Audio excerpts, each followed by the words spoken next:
Welcome to Functional Medicine for Real World Impact, where we're diving into the complex, interconnected nature of health and disease, exploring not just theory, but practically what it takes to turn functional medicine insight into powerful, practical, real world results. So please hit subscribe and let's get started. Hello, everyone, and welcome to Functional Medicine for Real World Impact. I am your host, Tracy Harrison from the School of Applied Functional Medicine, and I am super excited today to welcome my guest practitioner, Lisa Vasile, a nurse practitioner who has lots of inspiring stories and wisdom to share with you today. Welcome, Lisa. I'm so excited that you're here. I'm so excited that you asked me. This is so fun. Thank you so much for having me. You are very welcome. And I want to say I've had truly the privilege and the pleasure of interacting with you, sharing cases with you, learning along the way for many years now. I know it's been at least 15. What a ride it's been. And I've only experienced part of your journey. Maybe you can get us started here with just introducing yourself a little bit, and let's dive into what this amazing career has looked like for you. It's literally been all over the map, right? It has. I've been very blessed, actually. As you said, I'm a nurse practitioner. My practice is located in Massachusetts. We have a functional medicine practice. We see patients in the office in a brick and mortar, and we also see patients telehealth. And I'm lucky enough to say that a full day is 6 or 7 patients versus 30. Big difference. Yeah. Yeah. I mean, I've been very blessed because I've been able to, I've taught nursing students as part of my career. And I would tell them all the time, like, when you finish nursing, you have the ability to do anything, and you continue to be a nurse, but you can continue to shift it and change it, whether it be because of a family need or because you want to do something different, but you can still do that in nursing. So it has been really, really great for me because I have done that as well. And your career has taken a lot of twists and turns standing on that foundation of nursing, right? Which I'm sure we're going to come back 100%. To as such an essential skill set and temperament and strength. But I would love for you to share a little bit about your foray into functional medicine. Again, many years ago now, but you were practicing as more of a conventional nurse practitioner, right? And I know you're going to share kind of sticking in a lot of principles of functional medicine, maybe without calling it that along the way. But you started out in a conventional nurse practitioner role in a couple of different organizations, and then really pivoted into functional medicine. Maybe you could share a little bit about any of those key pivot points, or a little bit about before and after. What has that meant to you? Right. Well, yes, you're absolutely right. I started out as a traditional nurse. I was a nurse for 20 years and 15 years, I guess. And then I became an NP.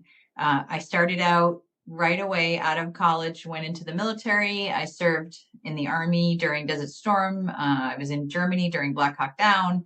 And from there, my husband and I joked that we left after 5 years. I was jobless, homeless, and pregnant and drove back to Massachusetts, where we both grew up, and got a job working in labor and delivery. At that time, I was a labor and delivery nurse and taught childbirth classes. I was also certified as a grief counselor for bereavement for pregnancy loss.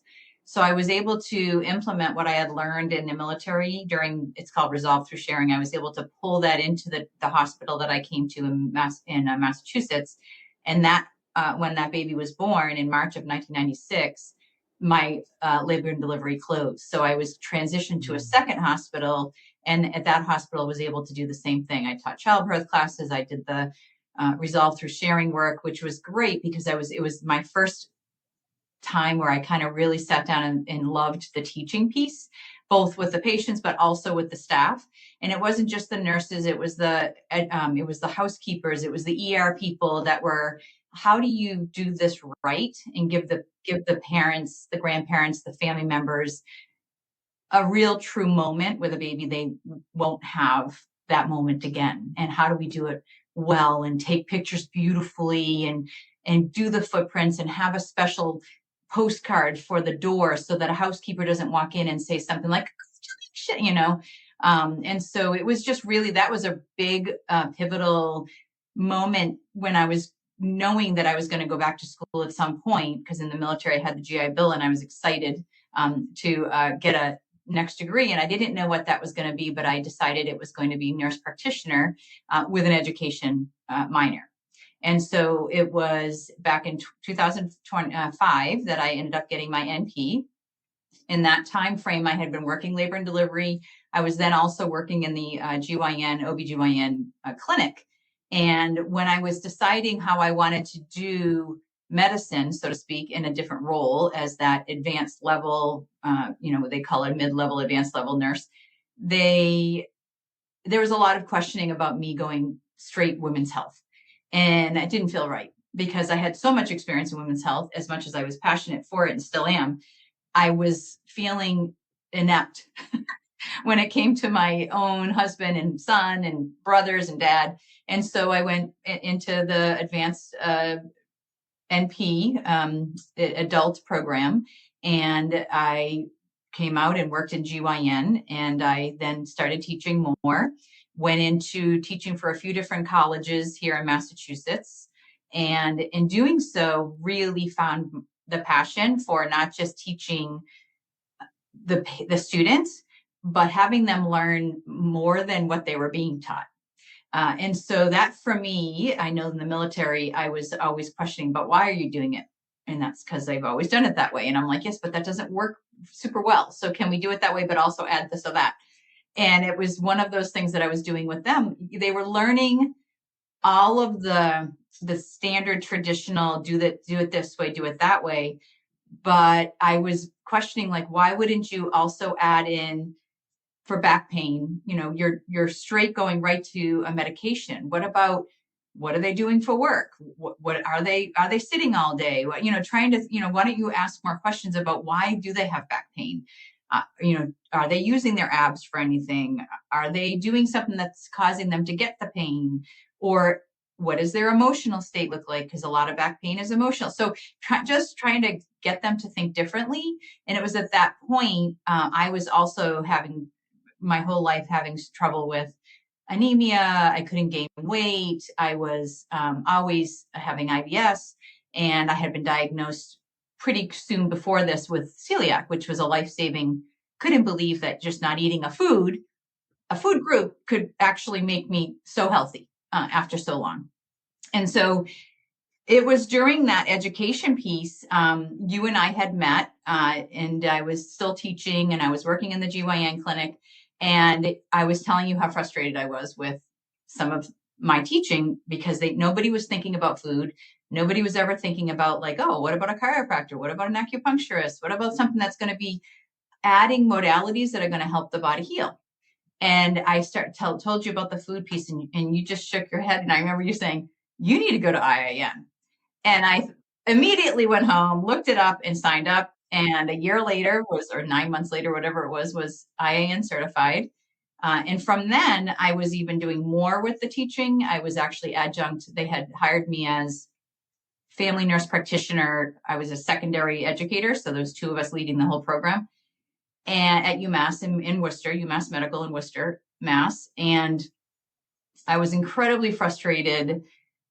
One day, 60 of us were sitting in a 3-hour lecture. In this lecture, it was the head of GI at UMass. This man was brilliant. And I still will say this to him about him. But I waited. And I waited. And I waited. This was a GI IBS course, 3-hour module. It was the second to last slide, a bullet off of a bullet for a differential diagnosis was celiac disease. And I immediately was like, you've got to be kidding me. So I raised my hand and I said, I guess, Dr. So-and-so, I guess I'm a little confused. 1 in 100 people have celiac. Only 1 in 1,000 are diagnosed. But why, if 1 in 100 have it, and it causes cancer and dementia and osteoporosis and mental health disorders, why are we, and infertility in my case, why are we not testing more often? Why is this such a low level priority for differential diagnoses and awareness for these students that are going out in the world? And his answer was because people will change their religion before they change their diet. Whew. And I was what a limiting belief. I was wow. Yes, I was wowed. And I just said, I beg your pardon. And I respectfully disagree. It saved my life. It saved my sister's life. This is something that is so easy. Now, the gold standard is to get a biopsy. Regardless of that, at least do a blood test and see what that looks like. And not just the TTG, as we all know. We should be doing anti-gliadins and other ones. However, at that time, it was just the TTG. This was years ago, 2004-ish, 5-ish. And so that was really an impetus for me to do even more educating and more teaching. And I knew that as much as I love teaching, I knew that that was not the platform for me to help people. And so then it was me going into further education, which was the functional medicine training. Yeah. What an awesome story. It's stark, isn't it, around experiencing the need, right, for greater awareness and greater possibility amongst practitioners. I mean, now, many years later, thousands of cases now later, you see just how powerful dietary change, much less all the other things, right, that you guide patients with, but how powerful that is. And that, to your point, with the right education, inspiration, and empowerment, people absolutely are willing to change their lives, especially as they start to see just how much better they can feel. Right. And that year, it was interesting. The year I was diagnosed and watching my lab values get better and maybe TMI for anyone listening, but man, when you go to the bathroom every day, it's pretty cool. When I've been for most of my life, constipated once or twice a week. And then I would have the horrible week-long, other way. So it was unbelievable that just taking a food group out of my diet could dramatically change my mood, my energy, my brain capacity to complete tasks, to feeling more happy and more energized, and then my blood values. And I gained like 15 pounds, which I had tried to do my whole life. I was 5'8" and 115 pounds when I graduated high school, and it was like that until I was diagnosed. So when I was diagnosed that year in my GYN practice, I diagnosed 4 patients myself that came in with, really low nutrients, fatigue, hair loss, IBS, thyroid dysfunction, you name it. And so I'm going to add a thyroid test. I'm going to add a celiac. I'm going to add nutrients. And I just started to add more labs like that without really having what I would call functional medicine training at that point. But I just knew that it was important. And I was getting some feedback from the people that run the practice that I was ordering too many things that were not GYN related. But at the same time, like I said, I diagnosed 4 people, and my colleagues started testing and they diagnosed 10 collectively. So in a year after my diagnosis, 14 people in my practice were diagnosed because of the awareness that it was a common thing and so easy to just do a test. Yeah. Powerful for sure. Right. And then the ripple effect, right? In terms of educating their family members and, having more people be checked. That is, super inspiring, in terms of the impact. And I know you're, carry your passion for celiac awareness and advocacy, forward. Thankfully, gluten-free is not as much of a unicorn as it used to be. Yeah, For 20 years ago, sure. they didn't have a single thing that was labeled gluten-free. That's for sure. Yeah. Well, so let's delve into, right? So discovering functional medicine and the fact that this whole experience kind of opened your eyes to explore beyond conventional training, right? And conventional training bias in terms of additional insights about physiology, biochemistry, and what else are we missing, right? In terms of being able to maximize our healing impact. You have had a really rich career, kind of second career, if you will, right, in the functional medicine realm, and you've worked in a number of different kind of business and clinical models. Would you share a little bit about that? Because people are trying to choose often about what kind of, model might work for them, but you've actually dabbled in a number of them yourself. So, yes, as I said, I was teaching, I was working in the GYN office. It was, at one point I decided that I was going to dive in a little deeper after I had the training. So I went and worked for a primary care practice that also had functional medicine with it. So I was working in a primary care office, men, women, 13 and over, and also implementing and feeding in some of that functional medicine with it. And that was an insurance model, which was great. And then I was also at that time, that was a 3-day-a-week job. And I was on 1.5 day a week. I had rented space in a friend's office, and I would see clients. Most of them were inpatient in the office at that time. A lot of them didn't want to do. I think we're a lot more comfortable now with the telehealth. So, they would come in, and I started seeing patients, and it on my own. So kind of more of I couldn't call myself a health coach. There is laws around that in Massachusetts. So as an NP, I called myself a health advocate, and I would review their lab work. I would listen to their story, and I would say, well, this is what might help you feel better, whether it be a lifestyle change, a dietary change, a supplement change, even a medication, or maybe we would potentially even order some labs. And so I was able to do sort of a little bit of both, whether that be the one-on-one cash-based practice with health coaching or health advocacy. And then I was also working within an insurance model. And then in 2015, I left that. Well, the practice actually closed. So myself and one of the physicians opened the practice that we have now. So it's 10 years old. And it was never a choice of, I could never see myself going back into a model where a traditional PCP world, or even maybe a traditional GYN world, because of that hand-tied experiences I was having, where I would have someone say to me, stop ordering thyroid, you're not an endocrinologist. Or I'd want to order the whole panel, and they'd say, absolutely not.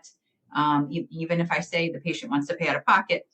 Or if I ordered a celiac, I'm not a gastroenterologist, so you really need to stop ordering these labs. And that to me was very, very frustrating and a little defeating. So I just decided that courageous or stupid, I'm not sure which, or passion or whatever it was. It was more, there's no way that I can possibly go back into a position of someone withholding what I now know. It was like I'd have to unlearn a lot, and I would feel almost as if I was not being integrous in my work, because I would know something that I wouldn't have to, the ability to maybe do. However, I think things are a little different now, and I do see the huge potential and possibility for people that do want to stay in their role. They do want to stay in a traditional model. They like their job, but maybe they're frustrated with they're not getting the patients better as much as they want to, or as easily or as quickly, or they feel like they're over prescribing and under educating. And you can do that. And so the ways that I've been teaching some of my colleagues to do that in traditional world is to make a bunch of handouts. And so anytime Mm-hmm. something comes up, you can use, whatever system you want to use, create it yourself, use an AI format, whatever it might be, so that you can get a handout for whatever it might be. And you can even go and adapt it for that patient in about 3 seconds. So giving them more enjoyment in their role and giving them more tools so that they can still do this work with the functional medicine added to it.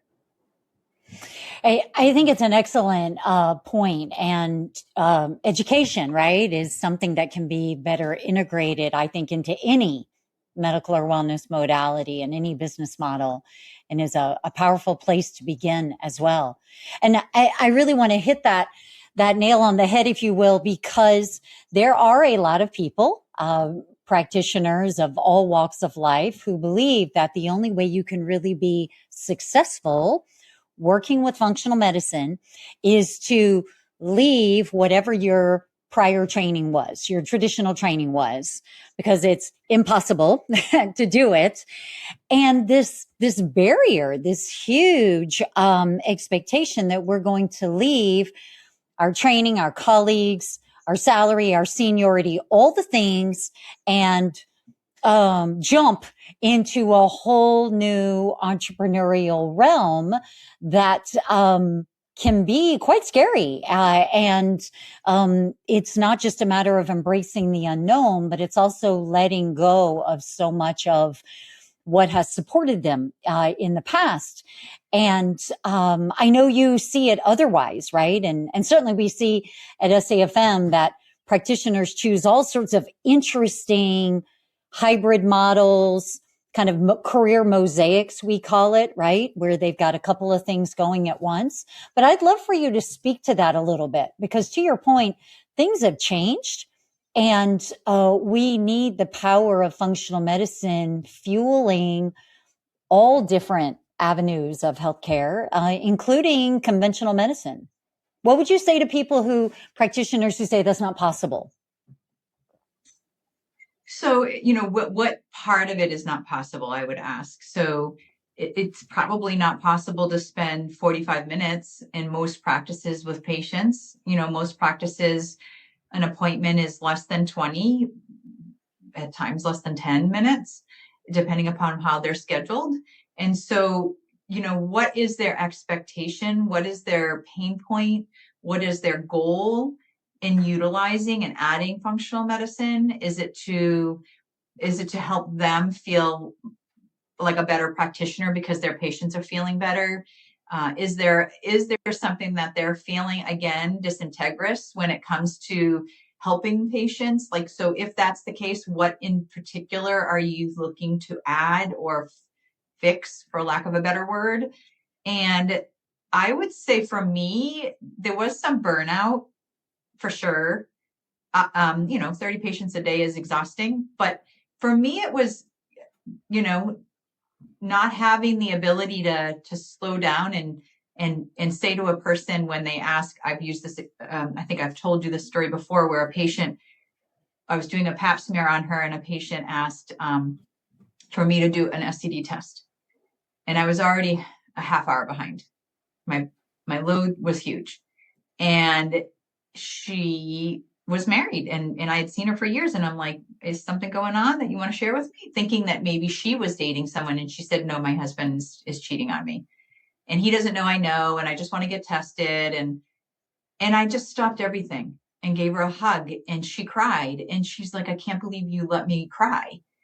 And that to me is what we're missing a lot of times when we're so busy. And you can do that in 3 seconds. So I do think sometimes functional medicine is like this big thing where people want to add tests and fanciness, and they need to know everything about every supplement. And they need to, a lot of people are having this passion or goal to take so many people off of a medication, or they want to change the directory of the way that they're, what we would call trajectory of illness, whether it be slowing it down or stopping it, which is all awesome. I don't discount that's a lot of that's fabulous. but sometimes it comes down to just stopping and sharing the moment with that patient. And I do think that functional medicine teaches that a little bit more, is the interconnection of what also this patient had been experienced a lot of GI issues. And I'm like, okay, let's talk about, when did those start? When did you find out? So a lot of times we're so busy in separating the body in the world of medicine. I just got a portal message today from a patient who has wants to come off of her pill, her birth control. She wants a different form of birth control. And I had given her 4 or 5 different choices in our appointment, and she wanted to talk to her PCP. She also had an issue with bloating, and she also had an issue with headaches. So she went to her PCP, and the PCP, she said, spent less than 10 minutes. She was very frustrated because she felt that all she did was pay the copay to go to the doctor for an episodic appointment, and got 3 different referrals from a neurologist, and go back to your GYN, and let's get you to a gastroenterologist. No testing was done, no labs were ordered. And she said, more than anything, she just wanted to be heard. And I don't know that you need fancy testing for that. So I feel like we can do that in traditional medicine. I think we can do things like talk about diet without, maybe insulting somebody that they're eating poorly. Instead, say, you could keep eating that, but let's add some more good stuff in. We can teach people about nutrients and why they're so important, and what they do within our body that might help us get the goal that they're looking for, versus, doing all this fancy testing that in traditional medicine, maybe they won't be able to do. Yeah, those are some great stories where, to your point, you took the opportunity to see the person, and to hold the heart of the person looking for your support. And it's something we talk about all the time in functional medicine, of asking from a bio-individual perspective, who is this person right now that I'm trying to help? And not thinking of the heart or the head as being separate from the rest of the body. I think that's really inspiring in terms of thinking about where to begin, and bringing more of that true whole person care, that whole person lens into every healthcare encounter. To your point, whether you have 8 minutes or 80 minutes, time, that level of care and that scope of focus doesn't have to be time restricted. No, it's hard when you're exhausted and burnt out to be present. We all know that in life, whether it be with your kids or your patient or wherever it might be. And so I think that's the hardest part. Is I think there's so many people that are looking at, it's wonderful, right? So traditional medicine does have some, I would say, it lacks comprehensive testing, right? It does the standard sort of skim the top, and if it looks fine, you're fine. And if it looks abnormal, we'll do 1 or 2 other tests. There's very little value or prioritization or even education on what does diet do as far as health. In my training, it was very limited, both in nursing and in the MP program. For basically, I think I learned a little bit about the DASH diet and the Mediterranean diet. I don't know of anything else that I really learned when it comes down to nutrients or food or diet. I think that there's very little valuing of looking at nutrients, building blocks of our body. And so those things can be done in traditional medicine quickly.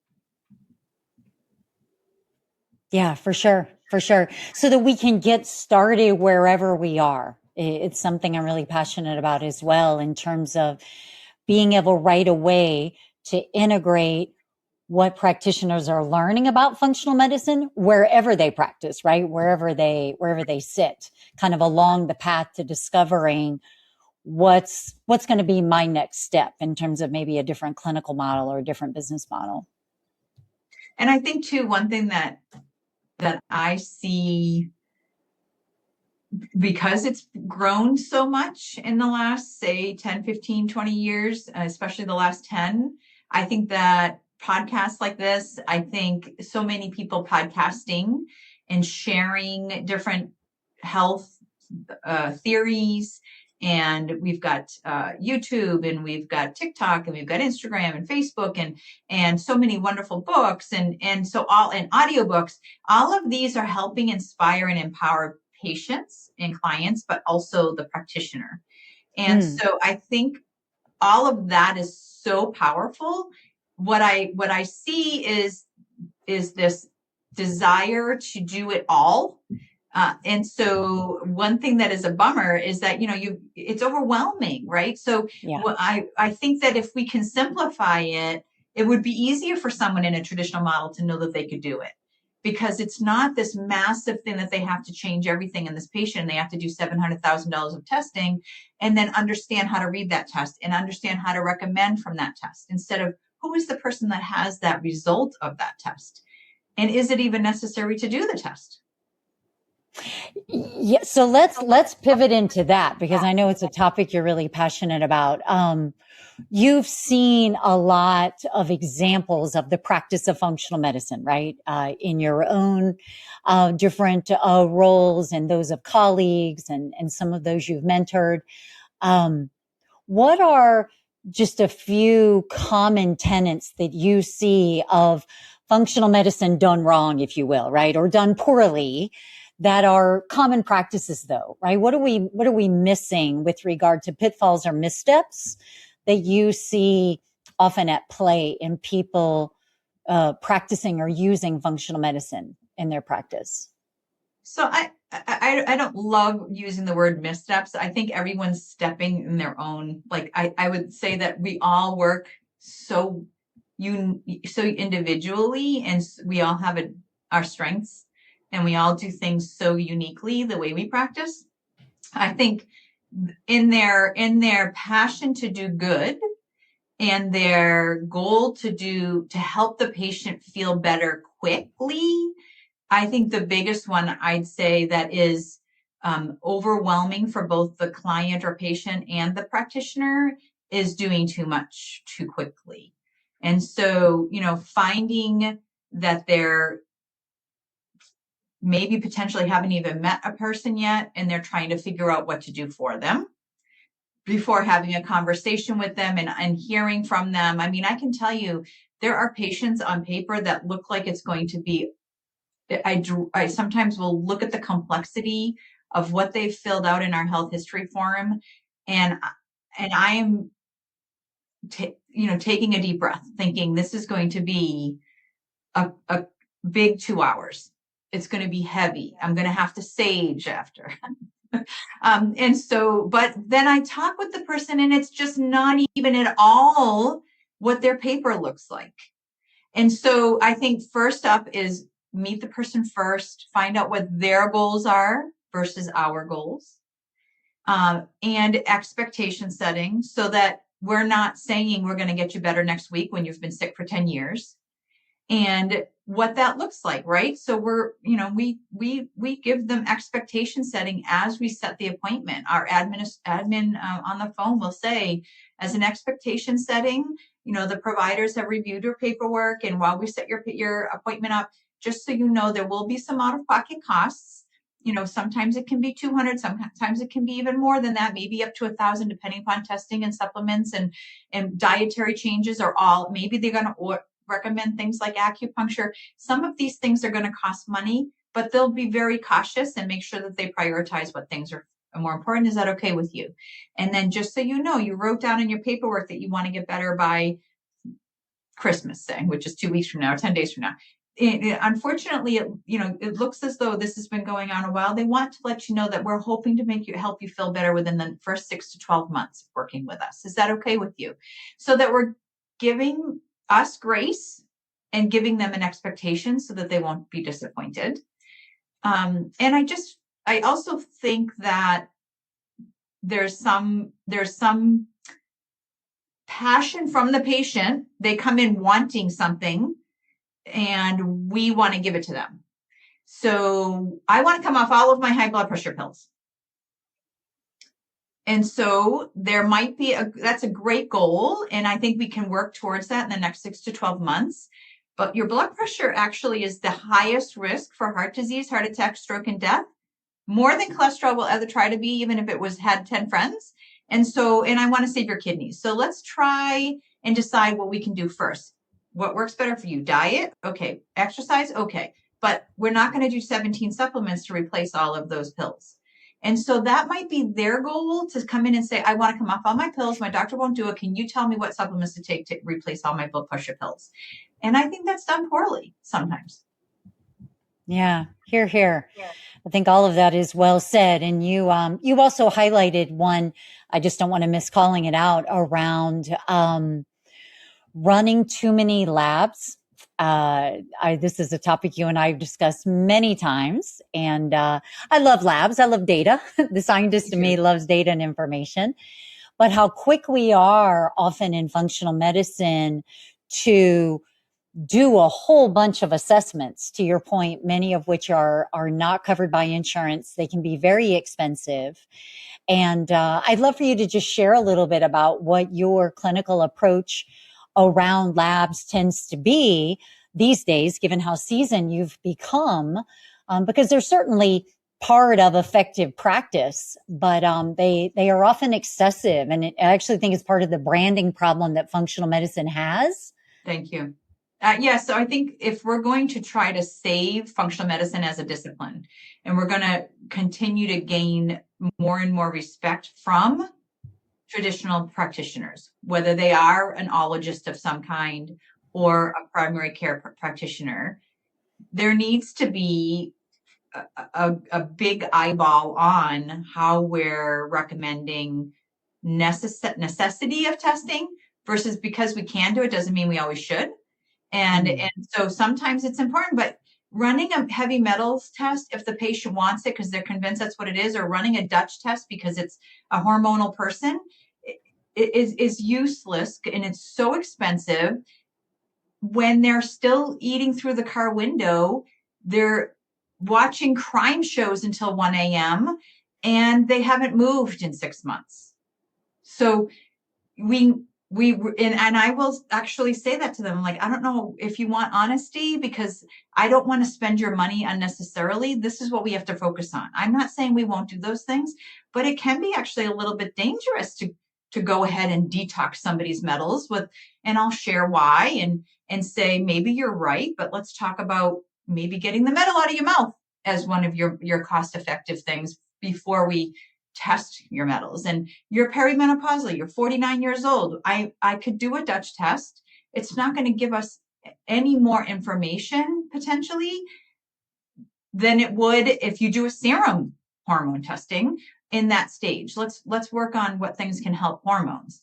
And so to answer your question, I tend to work, like I said, we do the expectation setting right off the bat before they even walk in the door. We, when they come in, we give them a folder, and in that folder has 10 handouts. I'm going to, say 10. One's on sleep, one's on stress reduction, one's on inflammatory foods, one's on nutrient density foods, one is on, I think I already said sleep hygiene. One is on bowels, making sure your bowels, what they look like, what's healthy, what's not, with the Bristol chart. And then we have one that's reducing toxins in the household. And that is to say, like, I want you to read all of those because you're going to have questions about those, and you might have forgot to tell me something. So in that appointment, we talk about what their goals are. I look at them and I share, yes, we can do fancy tests, but right now I think what we need to do is add on to the testing that your primary did or didn't do. Instead of a BMP, a CMP, instead of just a glucose, let's look at an A1C, an insulin, a C-peptide, insulin resistance score, and we talk to them about what that looks like cost-wise. I would very rarely, maybe I'll do a stool test out the bat, but very rarely do I do anything else besides that, because cost-wise, it's hugely expensive to pay out of pocket to see me, and then I mean, flex spending and HSA helps a lot of people, and then to also do these other things, especially if I'm like, okay, I want you to change something with your diet, which could be a cost to them. I want you to add in moving. That can be free, but it also could be a cost. And, maybe a complementary therapy if their insurance doesn't cover it. So there's a lot of times where I would prioritize all of that way before I do testing, and then see how things go over the next 2 to 4 months. And then I will decide whether or not I have to add in the testing, because I do agree, test, don't guess. But if you're still doing things that are just burdening the body, the test isn't really super valid anyway. It's just testing the inflammation from the burden. So take some of that away and see what else we have to fix. That's kind of the way that I approach my patients.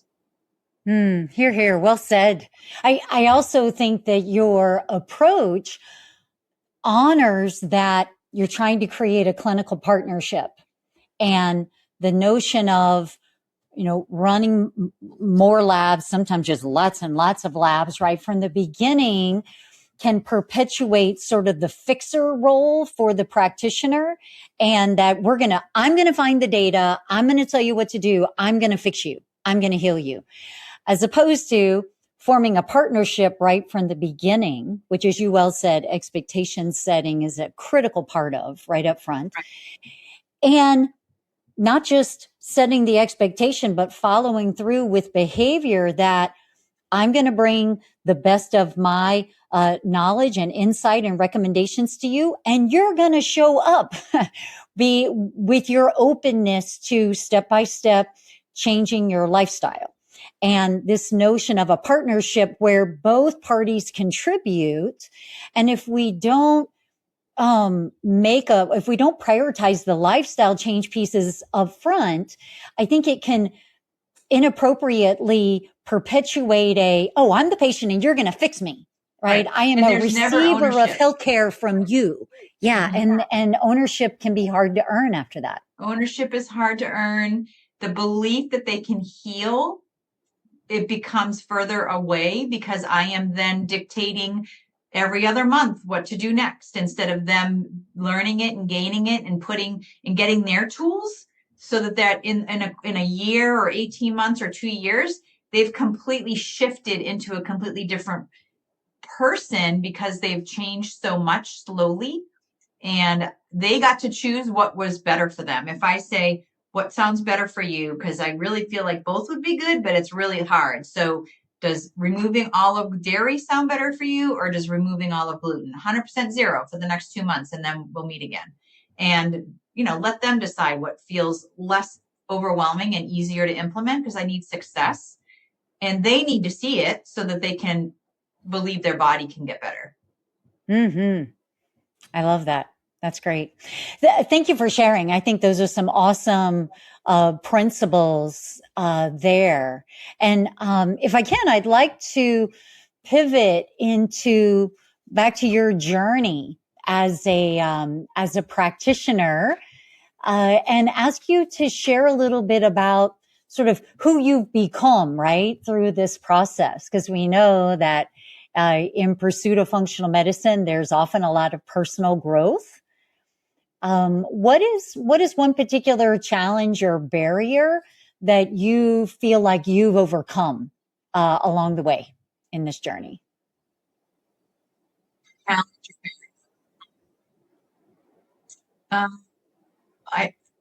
There were challenges when I first left, when I decided to make the move from traditional medicine. There was both, not just from my family potentially believing or not believing that it would work, so to speak, but more so that there were colleagues who felt I was so good at being an OBGYN NP. Why would you just leave that? You have so many patients that ask for you.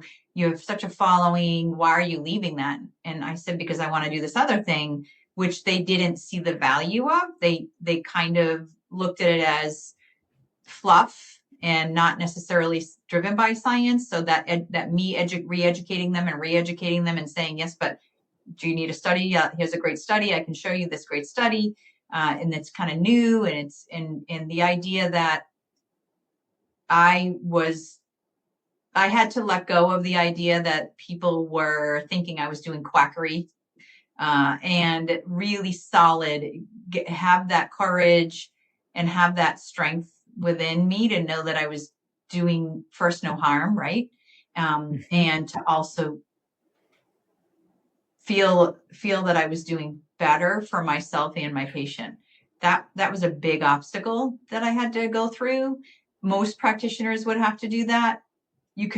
But I think that we have to be confident that what we're doing for ourselves and for the people that we're serving. And so that was huge. That was a big obstacle. And when they would ask me, they'd be like, "Oh, what do you mean you're doing whatever?" And I'd say, "Okay, well, let me give you an example.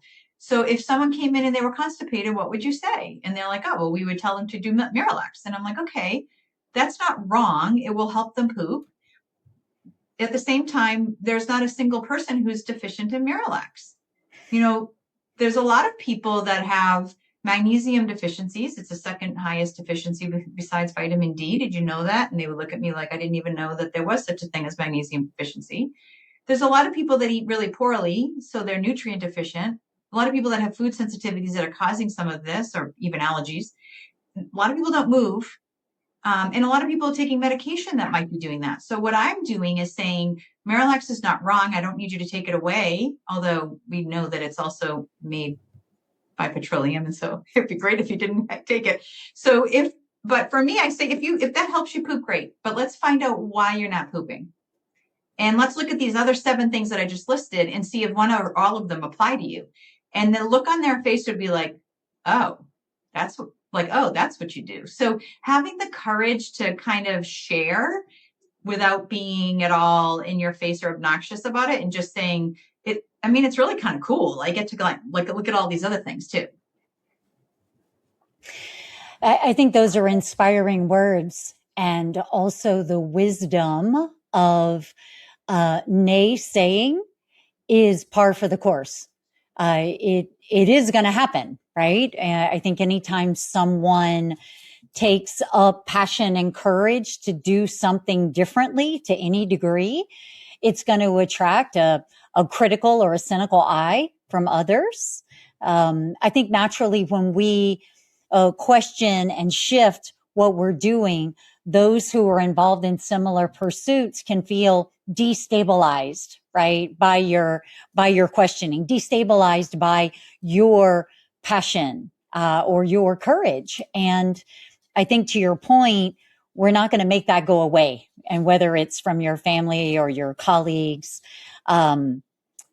there's always going to be that questioning, that challenging, and we have to go into our journeys expecting a certain amount of that, and not letting it derail our determination, and our passion for what makes our heart sing.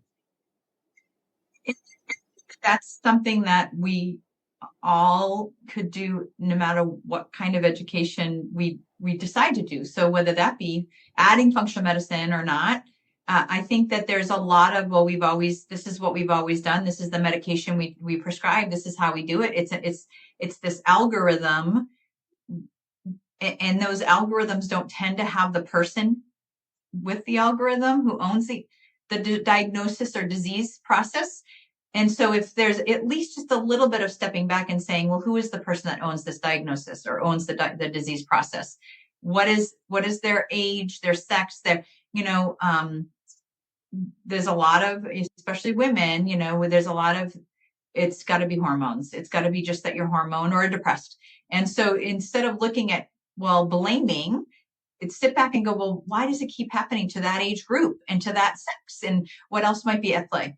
So I think, that courage is, and discipline is, it's rewarding, but it is a lot. It is, having some thicker skin at times. Now I can fast forward 10 years, and 50% of the people that were openly commented on the validity of functional medicine and what I was doing will text me or refer to me. And so part of it is good for them because they're like, you know what, this is kind of complex and it sounds like something Lisa would do.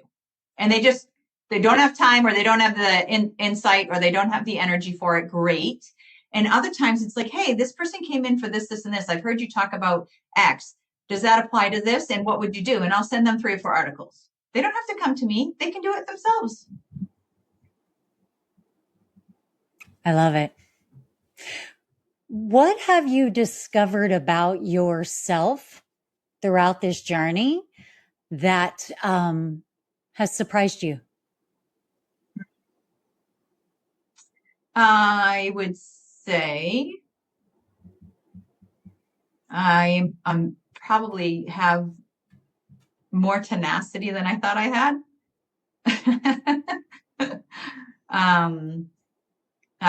I was a very shy child, not shy child, but more so insecure. I was never shy. I was always a talker, but I was insecure all through high school and until college. And then when I was in the military, it was kind of like you see one, you do one, you teach one. And I think that really helped to build some of the core tenacity that you need when you do something like build a business and own a business. So that's a whole different section of what I just didn't see anything that I would, you become a nurse. You don't think I'm going to own a medical practice someday. That's just craziness. That's cuckoo talk. I would say my role now, I feel, and I don't know if it's age, maturity, or experience, or all of the above, but I think that there is a higher amount of acceptance with the patient who's coming in, and every single solitary person brings a lifelong experience to that appointment. And those experiences could be, childhood traumas. Those experiences could be not being able to put food on the table at some point in their lifetime. It could be they were disowned by a family member. It could be they own, a $50 million business and they're not sleeping. All of those things, I have to sit back and say, what is it that you want and how can I help you feel better and trust that your body can get better? And I don't know that I had any of those kind of, I didn't have the patience in myself to be able to do that before, I'd say. Hey, both of those really inspiring, for sure. Thank you. I would love to end today, although I think we could keep talking for hours. I would love to end today with just maybe a little bit more inspiration. You told some awesome stories about your patient interactions, and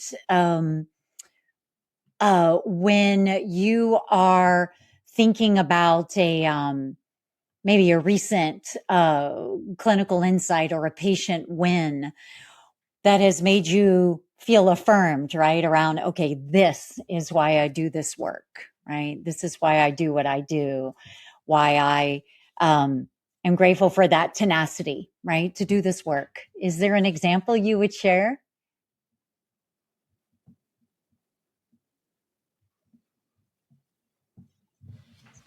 I can share one from about a month ago that was pretty powerful.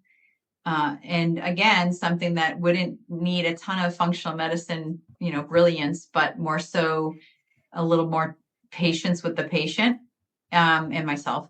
So the first, this is a 36-year-old came to the practice, fill out the form. She had been sick for 10 years with sudden and horrendous abdominal pain attacks. She called them episodes or attacks.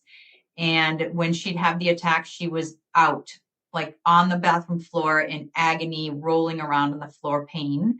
It could last for 45 minutes or it could last for 4 hours. And it would happen anywhere from 3 to 4 times a month with no rhyme or reason. Like I said, she had been going on for 10 years. And she had been to many times, had gone to the ER because of how much pain she was in. She had been referred to multiple GI. She had had any and all testing that GI could offer her. and everything was normal. Imaging was normal. Colonoscopy was normal.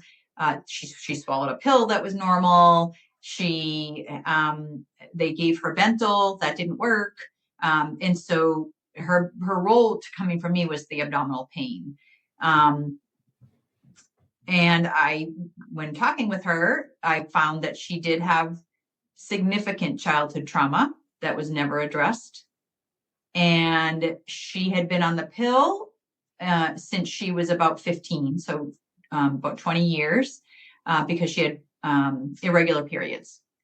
And her and her husband were kind of thinking about maybe getting pregnant, but they didn't want to even consider that with the idea that she had this pain. Like, how could she do that if she was pregnant? And so I shared with her, I like to draw a little map, not with every single patient, but many times I'll get their information and I'll put it on a 9x11 piece of white paper, and I'll kind of draw and put arrows. And so I shared with her that childhood traumas actually stick with us, and the body has this, this need to repair and to protect and fight. So that upregulated sympathetic nervous system probably hadn't been calmed down even since then. She had a very stressful job as well. And then the pill, as we know, reduces B6. I thought that maybe she had some other significant nutrient deficiencies given some of her other fatigue and other things that she sort of belittled. Anyway, I said, let's just do some labs. And while we're waiting for the labs to come back, I want you to do two things. And I said, are you open to completely zero gluten-free? And she said, oh, I was already tested. I'm negative celiac. I'm like, I'm not saying you're celiac. I want to do it because it's like adding fire or gasoline to a fire. And so let's go ahead and just take it out. Not because I think you're celiac or you're allergic or you're intolerant or anything like that. It's really just to calm it down so that the gut can rest. It's just a rester. That's it. Do it for 2 or 3 weeks. So we're waiting for lab work. And then I would like you to go to Reiki once. In between, every single night, I want you to get in the Epsom salt bath, and I want you to write something, one thing, not 10, one thing you're grateful for. I don't care if it's toothpaste. One thing you're grateful for. She came back, by the way, her nutrients were rock bottom, every single solitary one of them. She had gone 3 full weeks without an episode. And that was the longest 10 years. So I said to her, well, I don't know if it's the gluten or not, but I don't know if it's the Epsom salt. Let's just keep doing that if you're open to it. She's like, I'm not eating gluten ever again, but let's go ahead. So we gave her some nutrients to build back her deficiencies, to support those. And we talked about coming off the pill and supported her with progesterone in the luteal phase the first 3 months. Her periods came back regular. I saw her a month ago, so it's been about 3 months that she has not had one episode after 10 years. That's awesome. And I did nothing fancy. Well, absolutely. And I feel like that has been such a theme, right, of what you've shared today. And I know you and I are like-minded in this way, but mastery of functional medicine in many cases is not at all about the more esoteric, the more advanced, the latest and greatest novel technique. It's more about mastering the patient practitioner partnership and developing a keen critical eye of assessing a case to be able to recommend what are often very simple lifestyle changes or simple interventions that in a synergistic way can really be transformative. And I think the case that you just shared is a really heartwarming but inspiring example of that. And how galvanizing, right? How completely different from the naysayer from the conference of, people are 100% unwilling to change. And the relief that people can get through the savvy application of functional medicine in that partnership, I think turns that belief on its head. Right. If you can share and educate them why you're recommending it versus just do this and do that. let me just share what does gluten do? And I gave like kind of a little 2 cent little talk conversation about gluten and the inflammation and the brush border and the holes in the, you don't want a strainer, you want a sponge. But that's not even it. I'm not even talking about leaky gut. We're talking about just let's take away the gasoline from this fire and see if it helps. And she was willing to do, it's a bummer because many times they come to us when they're sick and tired of being sick and tired. But anyway. Well, congratulations. That's a really inspiring example for sure. And I congratulate you on the truly amazing journey that you have embarked on. And I know we're continuing, right? I mean, your leadership, your mentoring of other practitioners is a key component, right, of the impact that you have today. But the thousands and thousands of lives that you have touched is really amazing, and I think stands in its own light. But I'm really grateful for your relentless passion for encouraging others to follow that light for themselves. That's is really wonderful, and I feel very privileged to walk this road with you. Great. It's been a great journey. I'm psyched that you've been with me too. It's been really wonderful.